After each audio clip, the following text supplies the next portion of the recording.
નમસ્કાર વિદ્યાર્થી મિત્રો, હું પારસ ચૌહાણ આપ સર્વેનું સ્વાગત કરું છું આપણી કર્મ ફાઉન્ડેશનની YouTube ચેનલ અને એપ્લિકેશનમાં. આપ સૌ જાણો છો એ મુજબ તારીખ 6 જૂન 2026 થી કંડક્ટર ભરતીના ફોર્મ ભરાવાના શરૂ થઈ ગયા છે. આપ ઘણા લોકો જે છે એ આ ભરતીની રાહ હતા, કારણ કે ધોરણ 12 પછી જો કોઈ ઇફેક્ટિવ ભરતી કહી શકાય અને એક આમ સરકારી નોકરીની જે લોકોને ચાહના હોય કે સરકારી નોકરીનું જે લોકોનું સપનું હોય, ખાસ કરીને ગ્રેજ્યુએટ ન હોય એવા લોકોનું, તો એવા લોકો માટે ભરતી જે છે એ આશીર્વાદ રૂપ છે.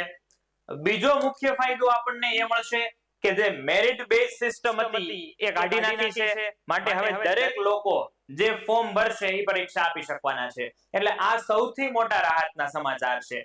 જે લોકો ફક્ત 12 પાસ જ છે અને સરકારી નોકરીનું સપનું અધૂરું રહી ગયું હોય, કંઈક ને કંઈક પ્રોબ્લેમ લીધે ગ્રેજ્યુએશન અધૂરું રહી ગયું હોય, અથવા તો ગ્રેજ્યુએશન ચાલુ હોય, 18 વર્ષ થઈ ગયા હોય, તો એવા લોકો માટે આ બમ્પર ભરતી કહી શકાય. બરાબર છે.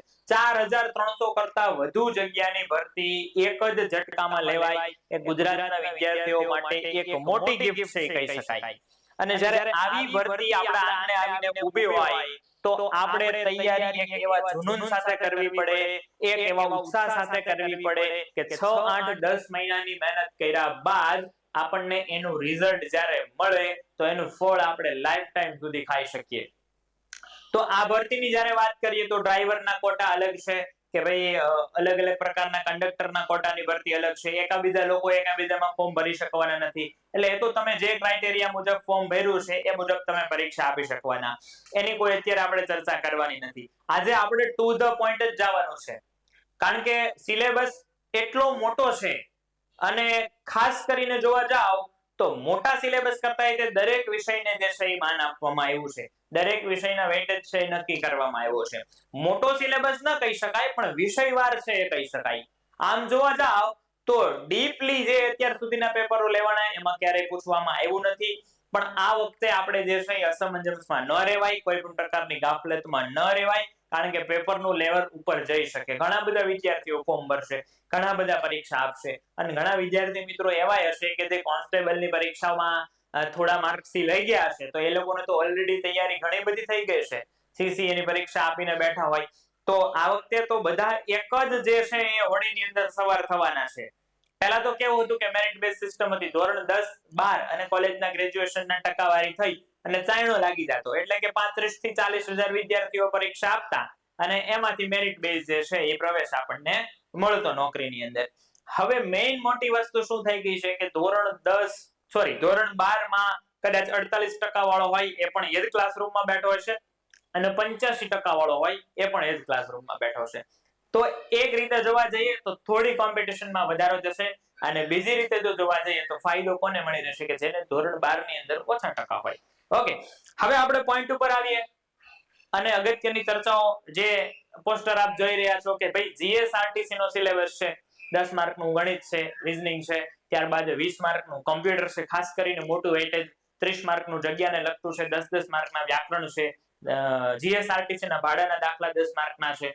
આ બધી જ વસ્તુનો સિલેબસ જે છે એ તમે ઓલરેડી રીડ કરી ચૂક્યા છો એવી હું કદાચ જે છે એ આશા રાખું છું, કારણ કે ભરતી જાહેર થઈ એને પણ 2-3 દિવસ થઈ ગયા છે અને ઓલરેડી ઘણા બધા વિદ્યાર્થી મિત્રોએ ફોર્મ પણ ભરી દીધા છે.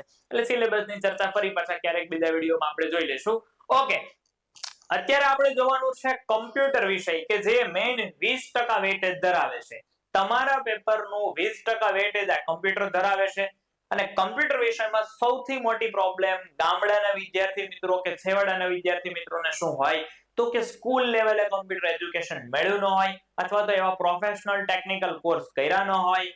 કોલેજની અંદર પણ કમ્પ્યુટર વિષયને અત્યાર સુધી તો સમાવવામાં આવતો નથી. ખાસ કરીને જો તમે ટેકનિકલ બેકગ્રાઉન્ડમાંથી આવતા હોય તો તમને કદાચ થોડું ઘણું જે છે એ કમ્પ્યુટર ફાવતું હોય, પણ સરકારી પરીક્ષા એટલે કે સ્પર્ધાત્મક પરીક્ષામાં કમ્પ્યુટરના જે પ્રશ્નો પૂછવામાં આવે છે એ બહુ ઈઝી લેવલના અને બેઝિક લેવલના હોય છે. બરાબર, એટલે કમ્પ્યુટર જે લોકોને સાવ નથી આવડતું, ક્યારેય કમ્પ્યુટર ભણ્યા જ નથી, તો એના મનમાં એક મોટો ડર એવો હોય છે કે સાહેબ અમે શું કરશું, અમારા તો 20 માર્ક જતા રહેશે. પણ તમારે ચિંતા કરવાની જરૂર નથી. કર્મ ફાઉન્ડેશનની આ ફેકલ્ટી ટીમ અને ખાસ કરીને કમ્પ્યુટર તો હું જ ભણાવવાનો છું. ઓકે, એટલે તમારે કશી ચિંતા કરવાની જરૂર નથી. હું આ વિષયની અંદર લગભગ 7-8 વર્ષનો અનુભવ ધરાવું છું. ઘણા બધા વિદ્યાર્થી મિત્રોને સીપીટી ની અંદર પાસ કરાવ્યા છે. ઇવન 2022 ની ભરતીમાં 154 જેટલા વિદ્યાર્થીઓ બરાબર છે જેને સીપીટી ની અંદર આપણે સારું એવું જે છે એ લેવલ આપ્યું હતું, રેન્ક આપ્યું હતું, અને અત્યાર સુધીમાં લગભગ ઘણી બધી પરીક્ષાના પૂછાઈ ગયેલા પ્રશ્નોનું રિસર્ચ અને ખાસ કરીને કંડક્ટરના પેપરોનું રિસર્ચ કરી અને અમુક ટોપિક્સ મેં ફિલ્ટર કર્યા છે. આ ટોપિક્સ ઉપર તમારે પૂરતું ધ્યાન આપવાનું છે. હવે પહેલા જેવું તો નથી કે સાવ તમને બેઝિક પ્રશ્ન પૂછાઈ જાય કે ભાઈ સેવ કરવાની શોર્ટકટ કી કઈ કે ફાઇલ ને ઓપન કરવાની શોર્ટકટ કી કઈ. લેવલ તો હશે જ તે, કારણ કે ટેકનોલોજીની દુનિયા અત્યારે ચરમસીમાએ છે. અત્યારે આર્ટિફિશિયલ ઇન્ટેલિજન્સ છે એના ટૂલ માર્કેટમાં આવી ગયા છે. એટલે જે કામ મેન્યુઅલી થતું એ હવે ઓટોમેશનને લઈ લીધું છે. બધું જ કામ ઓટોમેટિક થવા માંડ્યું છે. એટલે થોડું લેવલ વધે એવી આપણે ગણતરી રાખીને જ તૈયારી કરવાની છે. ઓલરેડી એક નેક્સ્ટ લેવલની તૈયારી કરીએ છે તો પેપરમાં થોડું લેવલ ઉપર જાય તો તમને તકલીફ નહીં પડે. નહીતર કેવું થાય કે પહેલી વાર કોમ્પ્યુટરનો પ્રશ્ન ફેસ કરતા હોય, બધાયમાં આગળ કંટ્રોલ લગાડેલા ઓપ્શન હોય, તમારું ભેદું દેશે કામ કરતું બંધ થઈ જાય. એટલે એવો પ્રશ્ન નહીં થાય. હું તમને આજે આ લેક્ચરની અંદર એવા પર્ટિક્યુલર કોમ્પ્યુટરમાં ટોપિક્સ છે જણાવવા જઈ રહ્યો છું કે ઈ ટોપિક જો આપ કરી નાખશો તો 20 માર્કમાંથી વધુમાં વધુ માર્ક આવે એવી તૈયારી આપની બની રહેશે. અને હું તમને ખાતરી આપું છું, હું મારા અનુભવના આધારે કહું છું કે આ ટોપિક્સમાંથી પરીક્ષામાં સૌથી વધુ પ્રશ્ન પૂછાતા હોય છે. ખાલી કંડક્ટરની પરીક્ષા નહીં, તમામ પરીક્ષાઓ. છેલ્લા ઘણા સમયથી તો કોમ્પ્યુટરનું વેટેજ છે ગવર્નમેન્ટે ઓછું કરી નાખ્યું છે. સીપીટી છે એ પણ ઘટાડી નાખી છે. બાકી ક્લર્કની પરીક્ષામાં 20 માર્કનું વેટેજ હતું. બિન સચિવાલયની પરીક્ષા હોય તો 25 માર્કનું વેટેજ હતું. 200 માંથી 25 માર્કનું વેટેજ હતું. એટલે કોમ્પ્યુટરને હવે મોટા ભાગની પરીક્ષાઓમાં જીકે ના વિષય તરીકે જે છે સમાવી લેવામાં આવતો હોય, પણ આપણી પાસે આ ઓપોર્ચ્યુનિટી છે, આપણી પાસે મોકો છે. કારણ કે કોમ્પ્યુટર છે એ સૌથી નાનામાં નાનો વિષય છે અને નાનામાં નાની તૈયારી કરી અને વધુમાં વધુ માર્ક આપણે કઈ રીતે મેળવી લેવા એ પ્લાનિંગ સાથે આપણે જવાનું છે. વધુ સમય ન બગાડતા આપણે ટુ ધ પોઈન્ટ જઈએ.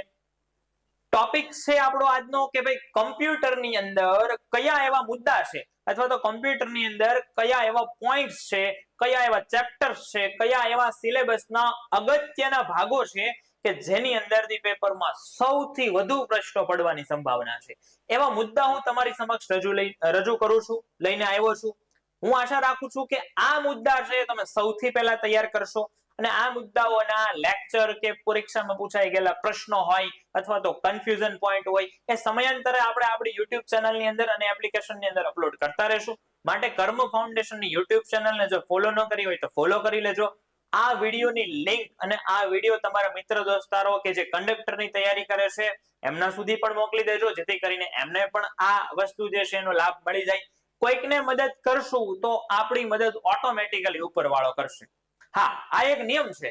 સ્પર્ધાત્મક પરીક્ષામાં દેખાદેખી વાળું વાતાવરણ અત્યારે ઊભું થઈ ગયું છે કે ભાઈ મારી બાજુ વાળો મારી કરતા વધારે માર્ક ના લઈ જવો જોઈએ. ભાઈ એનું નસીબ છે. તૈયારી કરી હશે તો નસીબ સાથ આપશે. ઘણી વખત એવું હોય સાચું હોય તોય તે ભૂલથી એની બદલે બે ફૂટાઈ જાય. ત્યાં તમે શું કરવાના? એટલે એ વસ્તુને હું નસીબના આધારે જે છે એ સરખાવું છું. કારણ કે તૈયારી તો દરેક લોકો કરતા હોય છે, પણ તમે તૈયારી કરી છે, તમે જે ચેપ્ટર વાંચ્યા છે, તમે જે MCQ સોલ્વ કર્યા છે, એ જ ભાગમાંથી પેપરનું સૌથી વધુ વેઇટેજ નીકળે એને હું નસીબ સાથે સરખાવું છું. બાકી તૈયારી તો દરેક લોકો કરતા જ હોય છે. તૈયારીમાં સચોટતા, તૈયારીમાં ઓછી તૈયારીએ સારો સ્કોર કરવો, એ બધી વસ્તુ જે છે એ આપણે વારંવાર છે એ કાંઈક ને કાંઈક છે ગાફલતમાં આવીને ઓછા અનુભવી હોઈએ એટલે ઓછા માર્ગદર્શનને કારણે અથવા તો નહિવત માર્ગદર્શનને કારણે ઘણી વખત 1-2 માર્કની પરીક્ષામાં રહી જતા હોય અથવા ઘણા મોટા માર્જિનથી રહી જતા હોય, પણ આપણને ખબર જ નથી હોતી શું કરવું. ઘણા લોકો પરીક્ષા આવે ત્યારે કોર્સ કરવા બેઠે કમ્પ્યુટરના, તો એવી બધી કોઈ જરૂરિયાત હોતી નથી. થિયરી બેઝ જ તે પેપર હોય છે, થિયરી બેઝ પૂછવામાં આવે છે, બહુ લો લેવલનું હોય છે. ચલો શરૂ કરીએ. હું તમને કેટલાક એવા મુદ્દા આપું કે કમ્પ્યુટરની અંદર સૌથી વધુ પ્રશ્ન પડતા હોય તો આ મુદ્દામાંથી પડતા હોય. ચલો શરૂ કરીએ મિત્રો. જીએસઆરટીસી કમ્પ્યુટરના એવા મુદ્દા કે જેમાંથી પેપરમાં સૌથી વધુ પ્રશ્ન પૂછાવાની સંભાવના છે. તમારે આટલા મુદ્દા કરવા જ પડશે. You must do these topics.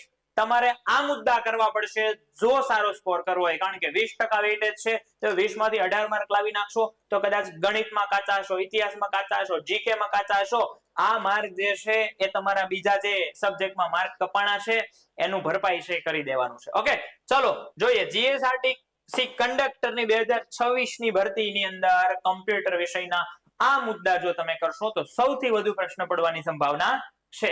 ચલો એક પછી એક મુદ્દો જોઈએ અને એની ચર્ચા કરીએ કે એની અંદર શું શું વસ્તુ જે છે એ આવતી હોય છે. જોઈએ સૌથી પહેલો ટોપિક જે છે કમ્પ્યુટરનો ઇતિહાસ અને પેઢીઓ. કમ્પ્યુટરનો ઇતિહાસ એટલે શું? તો કે કમ્પ્યુટર ન હતા ત્યારે કેવા કેવા સાધનો અસ્તિત્વમાં હતા, કમ્પ્યુટર બન્યા ત્યારે એનો તબક્કાવાર વિકાસ કઈ રીતે થયો, આ પ્રકારના મુદ્દાઓ જે છે એ કમ્પ્યુટરની પેઢીઓ અને ઇતિહાસની અંદર આવતા હોય છે. એમાંથી એ પ્રકારના પ્રશ્ન પૂછાય કે ભાઈ વેક્યુમ ટ્યુબની શોધ કોણે કરી, ટ્રાન્ઝિસ્ટરની શોધ કોણે કરી. દરેક પ્રકારની પેઢીના તબક્કાવાર જે છે પ્રશ્નો પૂછાતા હોય છે, એની ઉપર ખાસ ધ્યાન રાખવાનું હોય છે.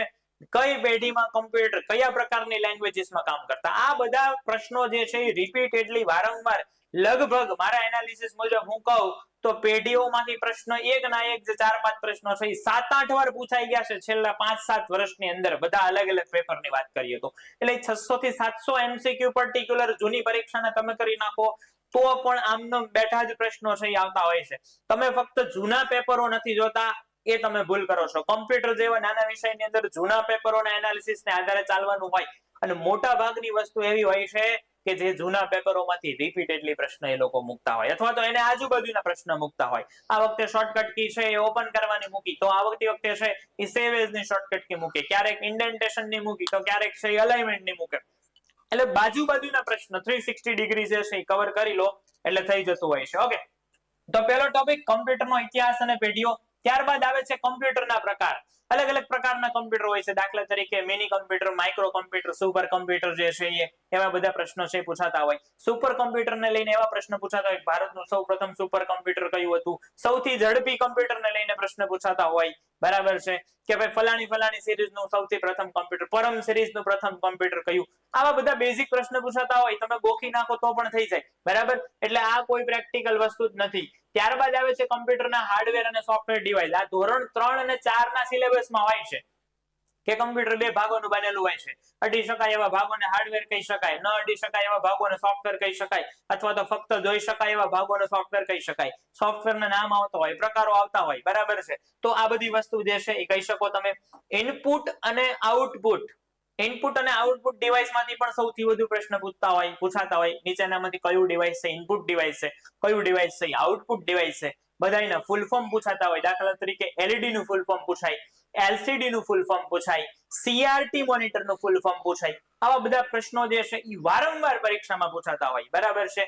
પ્રિન્ટરને રિલેટેડ પ્રશ્ન પૂછાતા હોય કે સૌથી ઝડપી પ્રિન્ટર કયા, કે ભાઈ શાઈ ઉપયોગ થાય, લિક્વિડ શાઈ ઉપયોગ થાય એ પ્રકારના પ્રિન્ટરને શું કહેવાય, શાઈના પાવડરનો ઉપયોગ થાય એ પ્રકારના પ્રિન્ટરને શું કહેવાય, શાઈના પાવડરને શું કહેવાય તો કે ટોનર કહેવાય. કેવા કેવા કલરની શાઈનો ઉપયોગ થતો હોય, આ બધી જ વસ્તુ જે છે એ ઇનપુટ અને આઉટપુટ ડિવાઇસમાંથી જે છે એ પૂછાતી હોય છે. Processing device. કમ્પ્યુટર જ્યારે પ્રોસેસ કરતું હોય, સીપીયુ નો જે ડબ્બો હોય, તમે જેને ડબ્બો કહો છો સીપીયુ, બરાબર છે, એને એક્ચ્યુઅલીમાં કેબિનેટ કહેવાય. સીપીયુ તો નાનકડું એવું પ્રોસેસર હોય કમ્પ્યુટરની અંદર હોય. તો એ પ્રોસેસિંગ ડિવાઇસમાંથી પ્રશ્ન પૂછાતા હોય. દાખલા તરીકે કમ્પ્યુટરનું મગજ કોને કહેવાય તો કે સીપીયુ. સીપીયુ નું પૂરું નામ પૂછાતું હોય. હવે સૌપ્રથમ સીપીયુ જે છે એ કયું હતું તો કે Intel 4004. કઈ કંપનીએ બનાવ્યું હતું તો કે Intel કંપનીએ બનાવ્યું હતું. કોણે બનાવ્યું હતું? આવા બધા પ્રશ્નો જે છે એ પૂછાતા હોય. બહુ ઈઝી થિયરી છે. ઇનપુટ અને પ્રોસેસિંગ ડિવાઇસ સૌથી અગત્યના. ત્યારબાદ મુખ્ય મુદ્દો કહી શકાય એવા છે સ્ટોરેજ ડિવાઇસ. સ્ટોરેજ ડિવાઇસ એટલે મેમરી સંગ્રહ કરતા સાધનો કમ્પ્યુટરની અંદર જે વપરાય. જૂના સમયની અંદર જે છે એ ફ્લોપી ડિસ્ક વાપરવામાં આવતી. એના પહેલા મેગ્નેટિક ટેપ હતી, મેગ્નેટિક ડ્રમ હતા જૂના જમાનાના કમ્પ્યુટરની અંદર, પહેલી પેઢીના બીજી પેઢીના કમ્પ્યુટરની અંદર. ત્યારબાદ અત્યારે લેટેસ્ટ છે એસએસડી ડિવાઇસ વપરાય છે. એમાંય તે લેટેસ્ટ જે છે એનવીએમવી એસએસડી ડિવાઇસ છે એ વપરાય છે. તો આવા બધા ફૂલ ફોર્મ છે પૂછાતા હોય છે. પેન ડ્રાઈવ નું બીજું નામ શું તો કે ફ્લેશ ડ્રાઈવ. બ્લુ રે ડિસ્ક ટૂંકું નામ બીડી. સીડી ડીવીડી ના ફૂલ ફોર્મ પૂછાતા હોય, એની કેપેસિટી પૂછાતી હોય કે સીડી ની કેપેસિટી સ્ટોરેજ ક્ષમતા કેટલી, અંદાજિત 700 MB, ડીવીડી ની કેટલી, બરાબર છે. આ પ્રકારના પ્રશ્નો ઈઝી લેવલના પ્રશ્ન પૂછાતા હોય છે. સ્ટોરેજ ડિવાઇસ સૌથી ઝડપી મેમરી કઈ સરખામણી કરી હોય કે નીચેનામાંથી સૌથી ઝડપી મેમરી કઈ તો જે પ્રમાણે મેમરીના ઓપ્શન આપ્યો હોય એ પ્રમાણે કામ કરવાનું હોય, બરાબર છે. એટલે ઓપ્શન જોશો પછી તમારું મગજ જે છે એ ચાલશે, વિધાઉટ ઓપ્શન ચાલશે નહીં, કારણ કે પ્રશ્નો ઘણી બધી રીતે અલગ અલગ ઉલટાવીને પૂછી શકાય છે. તમે આ મુદ્દા ખાસ ધ્યાનમાં લેજો, કારણ કે અલગ અલગ પબ્લિકેશનની કમ્પ્યુટરની બુક્સ માર્કેટની અંદર હોય છે, બધાની સારી જ હોય છે, આપણે કોઈનો વિરોધ નથી કરતા, પણ જે લેટેસ્ટ બધી માહિતી હોય છે, દાખલા તરીકે સાયબર ક્રાઇમ ને રિલેટેડ માહિતી હોય છે, સાયબર સિક્યોરિટી ને રિલેટેડ જે માહિતી હોય છે એ તમારા માટે નવી હશે, તો એને પછીથી કરાય એ મુદ્દા આપણે આપણા ટોપિકમાં લીધા જ છે. કારણ કે જો પછી તમે લેટેસ્ટ ટેકનોલોજીને આધારે કમ્પ્યુટરની તૈયારી કરવા જશો તો પૂરું જ નહીં થાય, એની કરતા પરીક્ષા ઓરિએન્ટેડ તૈયારી જે છે એ કરશો તો વધારે બેનિફિટ મળશે. ચલો આગળના ટોપિક જોઈએ, એનાથી આગળ જોઈએ કે કયા કયા ટોપિક નેક્સ્ટ આપણને કામ લાગે છે. હવે આવી જઈએ ઇન્ટરનેટ અને નેટવર્ક ઉપર. જો નેટવર્ક છે એને રિલેટેડ પ્રશ્ન પૂછાય, કારણ કે તમે કોઈ પણ સરકારી કચેરીની અંદર કામ કરતા હોય, ઇવન કરશો ભવિષ્યની અંદર, તો દરેક કમ્પ્યુટર એકબીજા સાથે કનેક્ટેડ હોય, બરાબર છે. ગુજરાત સરકારનું સૌથી મોટું નેટવર્ક GSWAN, G-SWAN જેને તમે કહેતા હોય, તો એને રિલેટેડ પ્રશ્ન પૂછાતા હોય. બધા નેટવર્કના ટૂંકા નામો, LAN નું પૂરું નામ શું છે, WAN નું પૂરું નામ શું છે, MAN નું પૂરું નામ શું છે, CAN નું પૂરું નામ શું છે, આ બધા નેટવર્કના પ્રકારો છે, પૂછાતા હોય છે, વારંવાર પૂછાતા હોય, બરાબર. નેટવર્ક ડિવાઇસ, કમ્પ્યુટરને જોડવા માટે જે અલગ અલગ પ્રકારના ડિવાઇસ કે ઇન્ટરનેટને આપણા ઘર સુધી લઈ આવવા માટે જે બધા ડિવાઇસીસનો ઉપયોગ થતો હોય, મોડેમ નું પૂરું નામ બહુ પૂછાઈ જાય. જો મોડેમ નું પૂરું નામ પૂછાઈ જાય, મોડ્યુલેટર, ડીમોડ્યુલેટર, આ બધા જ પ્રશ્નો છે એ વારંવાર રિપીટ થયા છે. તમે ક્યારેક જૂના પેપરના જોવાઈ ગયેલા પ્રશ્નો તો જોવો ભાઈ, બરાબર. એટલે નેટવર્ક ડિવાઇસીસ તમારે કરવા જોઈએ. ઘણા બધા સાધનો આવશે આપણા કોર્સની અંદર, આ તમામ લેક્ચર છે સરસ રીતે લેવામાં આવશે, ટોપિક વાઇઝ લેવામાં આવશે. હું પોતે ભણાવવાનો છું, આટલા બધા વર્ષનો એક્સપિરિયન્સ છે, ઘણા બધા વિદ્યાર્થીઓને સરકારી નોકરીની અંદર CPT ની તૈયારી કરીને લગાડ્યા છે, નહીં કે ફક્ત થિયરી. ઇવન સૌરાષ્ટ્રની અંદર કોઈ પણ બહુમાળી ભવન કચેરી હોય કે જિલ્લા પંચાયતની અંદર જાઓ, કોઈ એવો વિદ્યાર્થી નહીં હોય કે જે કદાચ ભાવનગરમાં અહીંયા મારી પાસે ભણી ન ગયો હોય. પોતાના વખાણ નથી કરતો, પણ જૂના સમયની અંદર એવું ભારણ હતું, જૂના સમયની અંદર એવા રિઝલ્ટ આવ્યા છે, અને આપની સમક્ષ આ કોર્સ લઈને અમે આવ્યા છીએ, આપની સમક્ષ આ વિષયો અમે પીરસતા હોઈએ, તો અમને ખ્યાલ હોય કે ભાઈ કઈ પરીક્ષાને લઈને કેટલા વેટેજ વાળા પ્રશ્નો છે એ પૂછાઈ શકે, અને એ અનુભવોના નિચોડને લઈ અને અમે તમારી સમક્ષ જે છે કોઈક વસ્તુ જે છે એ રજૂ કરતા હોય. ચલો ત્યારબાદ આવે છે નેટવર્ક કનેક્ટિવિટી, બરાબર છે. કનેક્ટિવિટી એટલે શું કે તમે જ્યારે કમ્પ્યુટરને કનેક્ટ કરો છો ત્યારે વાયરોની ગોઠવણી કઈ રીતે કરી લેવાય, કનેક્શનની ગોઠવણી કઈ રીતે કરેલી હોય, તો એ બધી જે છે એ નેટવર્ક કનેક્ટિવિટીની બાબતો છે, બરાબર છે. ત્યારબાદ ઇન્ટરનેટને રિલેટેડ, ઇન્ટરનેટ કઈ રીતે કામ કરે છે, TCP કોને કહેવાય, IP કોને કહેવાય, આ બધા પ્રોટોકોલ્સ છે નેટવર્ક કનેક્ટિવિટીની અંદર આવતા હોય. TCP નું ફૂલ ફોર્મ પૂછાય, ટ્રાન્સમિશન કંટ્રોલ પ્રોટોકોલ. IP નું ફૂલ ફોર્મ તો 10 વાર પૂછાય ગયું જૂના પેપરમાં, ઇન્ટરનેટ પ્રોટોકોલ, બરાબર છે. આ બધી જ વસ્તુ જે છે એ પૂછાય, વારંવાર પૂછાય, રિપીટેડલી પૂછાય. ત્યારબાદ નેટવર્ક ટોપોલોજી. ટોપોલોજી એટલે નેટવર્કમાં કમ્પ્યુટરની ગોઠવણી કઈ કઈ રીતે કરી શકાય, કેવી આકૃતિઓ બને, કમ્પ્યુટરની ગોઠવણી કરો જે આકૃતિઓ બને એને ટોપોલોજી કહેવાય. 5 ટોપોલોજી છે, બહુ ઈઝી છે. તમને એમ લાગે કે સાહેબ આવડા મોટા ટોપિક આપણી સમક્ષ મૂકવા માંડ્યા છે, પણ આ ટોપિક એક મુદ્દો વાંચતા તમારે 10 મિનિટે ન થાય, એક મુદ્દો યાદ રાખતા 10 મિનિટે ન થાય. અને જૂની પરીક્ષાના લેવાયેલા હું પ્રશ્નો જ્યારે સોલ્વ કરાવીશ ત્યારે તમને એમ થશે કે નહીં સાહેબ તમે ભણાવ્યું એ જ પેપર જે છે એ જૂની પરીક્ષાને લઈ અને વારંવાર પૂછાય છે, પણ ખોલવા પડે પેપર. ઓકે ચલો, ઈમેલ ને રિલેટેડ પ્રશ્ન પૂછાતા હોય કે ઈમેલમાં ડોમેઇન નેમ કોને કહેવાય, યુઝર નેમ કોને કહેવાય, @ નું પૂરું નામ 5 વાર પૂછાઈ ગયેલું છે, બરાબર છે.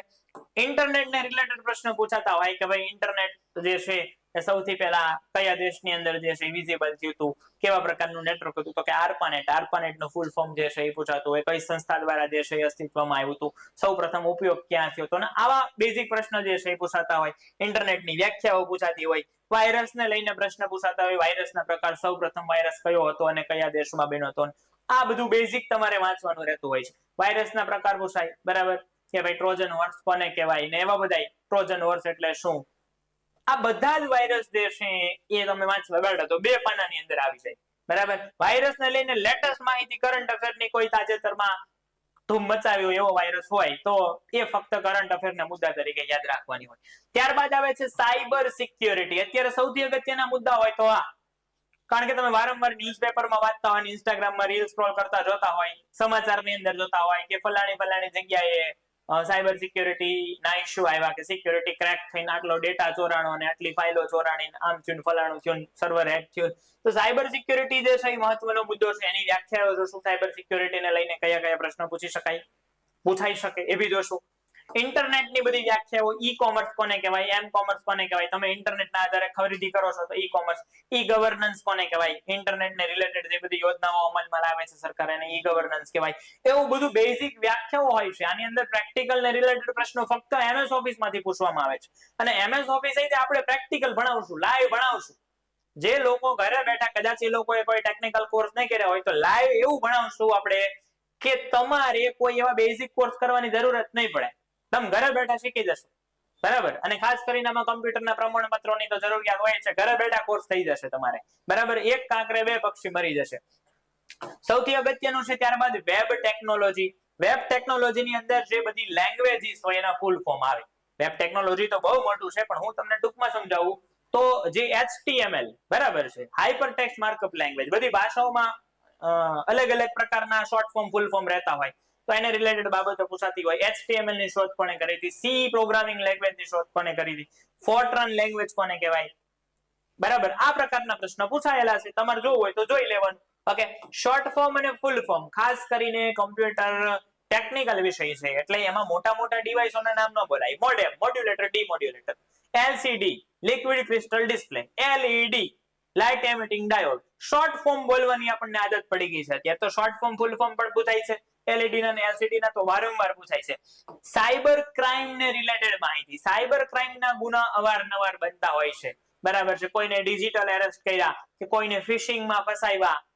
આ બધી વ્યાખ્યાઓ કે ભાઈ ફિશિંગ કોને કહેવાય, ડિજિટલ એરેસ્ટ કોને કહેવાય, કયા પ્રકારનો ટોલ ફ્રી નંબર છે સાયબર ક્રાઇમ નો.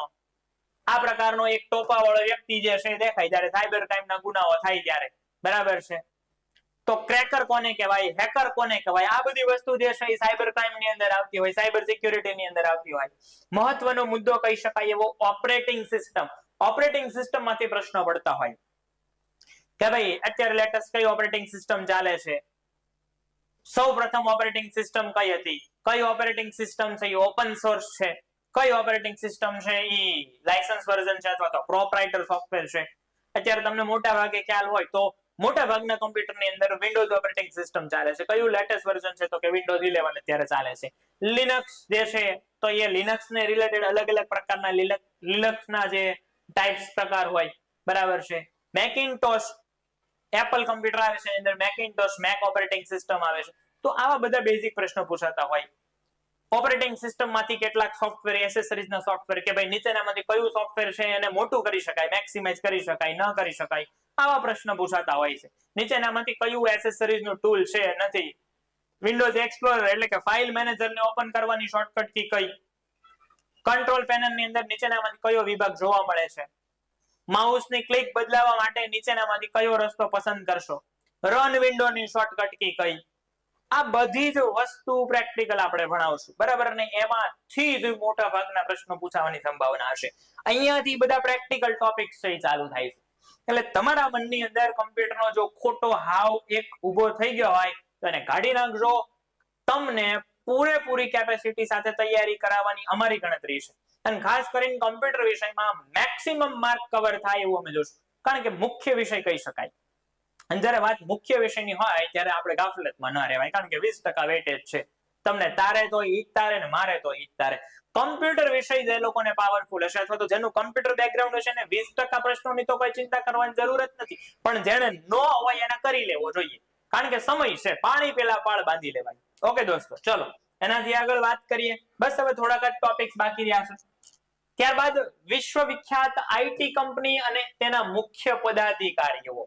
તમે અત્યારે જાણો છો કે ભાઈ AI ઓટોમેશન નો જમાનો આવી ગયો છે. આર્ટિફિશિયલ ઇન્ટેલિજન્સ ના ટૂલ જે છે એને માર્કેટની અંદર એક મોટો હાવ ઉભો કરી દીધો છે કે ભાઈ ફલાણી કંપનીએ આટલા એમ્પ્લોયને છૂટા કર્યા, લે ઓફ કહેવાય. બરાબર છે. ગૂગલે આટલા એમ્પ્લોયને છૂટા કર્યા અને દાખલા તરીકે લિંક્ડઇન છે એને આટલી કંપની એટલે આટલા એમ્પ્લોયને વોર્નિંગ આપી અને ઓરેકલે સમથિંગ એમ્પ્લોયને છૂટા કર્યા. બરાબર છે. તો આ બધી વસ્તુ જે છે ને ટ્રેન્ડિંગમાં હોય તો એને ધ્યાનમાં રાખવી પડે. કારણ કે દુનિયાની સૌથી મોટી ટેક જાયન્ટ કંપનીઓ છે જે વારંવાર ચર્ચામાં રહેતી હોય, દાખલા તરીકે એમેઝોન હોય, માઇક્રોસોફ્ટ હોય, ગૂગલ હોય, મેટા એટલે કે ફેસબુક, ઇન્સ્ટાગ્રામ ને રિલેટેડ તમે કદાચ વાતો બધી સાંભળતા હોય કે કરતા હોય, બરાબર છે. ઓરેકલ છે, એપલ છે, આ બધી કંપનીઓના કી પર્સન, કી મેન, એક તો ફાઉન્ડર જેણે કંપની સ્થાપી એ, દાખલા તરીકે એપલ કંપનીના સ્થાપક કોણ છે? બધાને ખબર હોય, સ્ટીવ જોબ્સ.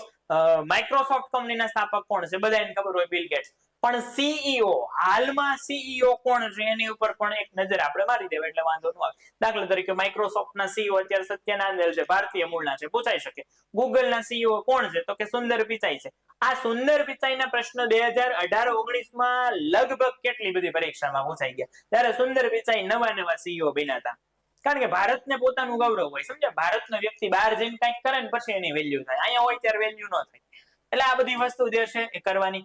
પ્રખ્યાત મોબાઈલ એપ્લિકેશન, મોબાઈલની અંદર પણ ઘણી બધી એવી એપ્લિકેશન આવે છે, બરાબર, કે ભાઈ રેશન કાર્ડ ને આધાર કાર્ડ સાથે લિંક કરવાની એપ્લિકેશન હોય, અને ગવર્મેન્ટે જે પ્રોડ્યુસ કર્યું હોય ને, ગવર્મેન્ટે જે આપ્યું હોય ને આપણને, એના પ્રશ્ન બહુ પૂછાય. ગવર્મેન્ટે જે લઈ લીધું હોય એના કોઈ દિવસ નહીં પૂછાય, બરાબર. એટલે આ બ્લુટૂથ ને એવું બધી વસ્તુ જે છે એ તો મોબાઈલની સિસ્ટમની અંદર જ આવતી હોય છે, બરાબર.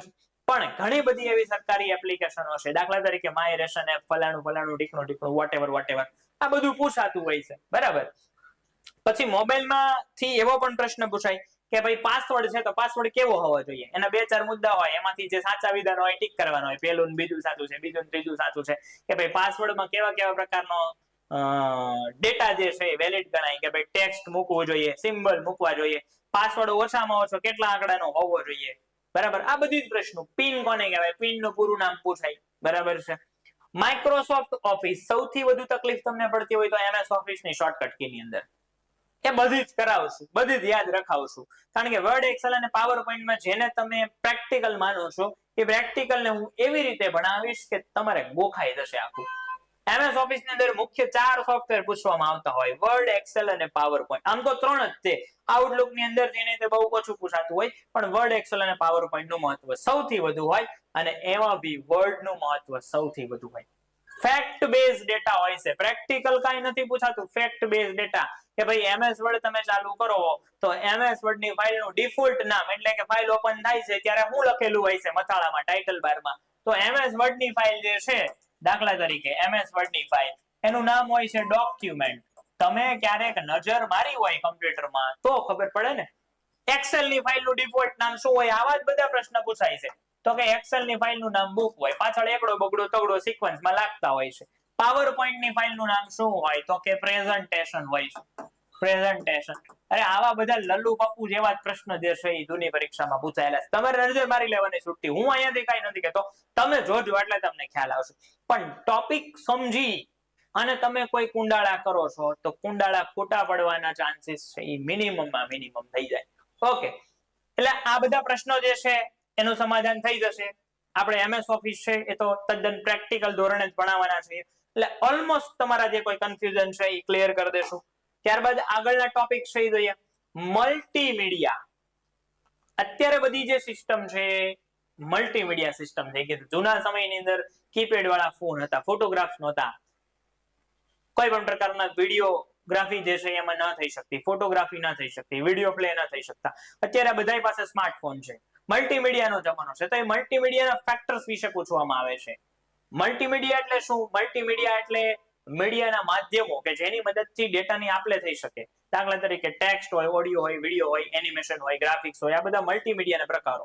તો એની અંદરથી કેવા પ્રશ્ન પૂછવામાં આવે તો કે મલ્ટીમીડિયામાં દાખલા તરીકે એક ફેક્ટર આપણે સૌથી પહેલું લઈએ, ગ્રાફિક્સ એટલે કે ફોટોગ્રાફ. તો ફોટોગ્રાફના પ્રકાર કયા કયા હોય? તો કે જેપીજી હોય તો એનું ફૂલ ફોર્મ યાદ રાખવું પડે, પૂછાય. જેપીજી ઇમેજ, કેમેરામાં ક્લિક કરેલી ઇમેજ હોય ને જેપીજી ઇમેજ કહેવાય, બરાબર છે. ત્યારબાદ PNG, portable network graphics.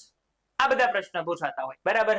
PDF નો ફૂલ ફોર્મ પૂછાય, પીડીએફ ફાઇલ ફોર્મેટ નો ફૂલ ફોર્મ છે કેટલી બધી વખત પૂછાઈ ગયું છે. ઓડિયો ની અંદર અલગ અલગ પ્રકારના જે ફાઇલ ફોર્મેટ હોય, દાખલા તરીકે ઓડિયો ની વાત કરીએ, ઓડિયો એટલે કે સાંભળી શકાય એવું મલ્ટીમીડિયાનું એક સ્વરૂપ. તો MP3 નું ફૂલ ફોર્મ પૂછાય. WMA, તમે કમ્પ્યુટરની અંદર વિન્ડોઝ ઓપરેટિંગ સિસ્ટમ નું જે સાઉન્ડ રેકોર્ડર હોય એની અંદર છે કે તમે અવાજ રેકોર્ડ કરો તો WMA, વિન્ડોઝ મીડિયા પ્લેયર અથવા વિન્ડોઝ મીડિયા ઓડિયો, એ પ્રકારનું ફૂલ, એટલે ફૂલ ફોર્મ શોર્ટ ફોર્મ જ ઓલમોસ્ટ આવતા હોય છે. એટલે મલ્ટીમીડિયા ખાસ કરવું પડે. શોર્ટ ફોર્મ ફૂલ ફોર્મ ની તો ઓલરેડી આપણે ચર્ચા કરી ચૂક્યા. કમ્પ્યુટરને લગતા કરંટ અફેર્સના મુદ્દા આ તમારે અવેર રહેવાનું હોય જે કમ્પ્યુટરને રિલેટેડ, કારણ કે ઘણી બધા આઈટી ટૂલ્સ અત્યારે જે છે ઇન્વેન્ટ થાય છે. ભારતની અંદર એક આખું એઆઈ નું સ્ટાર્ટઅપ છે, એને ગવર્મેન્ટે મંજૂરી આપી છે. ઘણા બધા ફોરેન કન્ટ્રીના ઇન્વેસ્ટરો છે ભારતમાં આવી અને ઇન્વેસ્ટ કરવાના છે. હમણાં એઆઈ સમિટ થયું હતું આખું, તો એને રિલેટેડ પ્રશ્ન પૂછાય કે ક્યાં થયું હતું. કોઈ સ્વદેશી એઆઈ ટૂલ જે ખૂબ ક્રાંતિકારી ટૂલ સાબિત થયું હોય તો એને રિલેટેડ પ્રશ્નો. એટલે કરંટ અફેર્સના મુદ્દાથી તમારે અવેર રહેવું પડે ડે બાય ડે. બરાબર છે.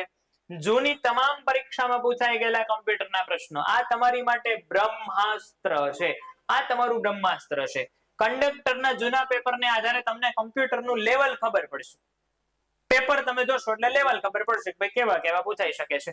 અને FAQ ઓફ ક્વેશ્ચન એટલે કે ફ્રીક્વન્ટલી આસ્ક ક્વેશ્ચન, જે વારંવાર પૂછાતા હોય છે, જે તમને ત્યારે જ ખબર પડે કે જો તમે સતત જૂની પરીક્ષાના લેવાઈ ગયેલા પેપરોના કોન્ટેક્ટમાં હોય. બરાબર છે. અને કદાચ કશું ન કરો તો આપણે તો બધું કરાવવાના જ છીએ, એટલે તમારે કઈ આડાવડા ફાંફા મારવાની જરૂર નથી. જૂની પરીક્ષાના પેપરો ગોતવા જાવ ને તો 4-5 દી તો એમાં બગડી જાય.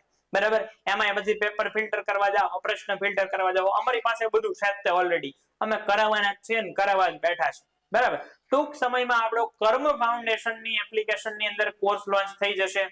ડેમો સ્વરૂપે આ બધા લેક્ચર્સ છે તમે YouTube ની અંદર નિહાળી રહ્યા છો. દરેક વિષયના મુદ્દા નવા સિલેબસ પ્રમાણે ડિઝાઇન કરી, નવા વેટેજ પ્રમાણે ડિઝાઇન કરી, આધુનિક ધોરણે ડિઝાઇન કરીને. 2026 ની ભરતી છે તો 2026 ની ભરતી કઈ ઈઝી નથી રહેવાની.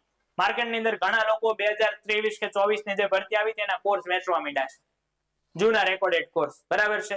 એવું તો અમે પણ કરી શકતા હતા. અમારી પાસે બી એવા કેટલાય કોર્સ રેકોર્ડેડ છે, પણ ભરતીના લેવલ પ્રમાણે સચોટ અને તાજું એકદમ રેકોર્ડિંગ કરી અને તમને પીરસીએ. શા માટે?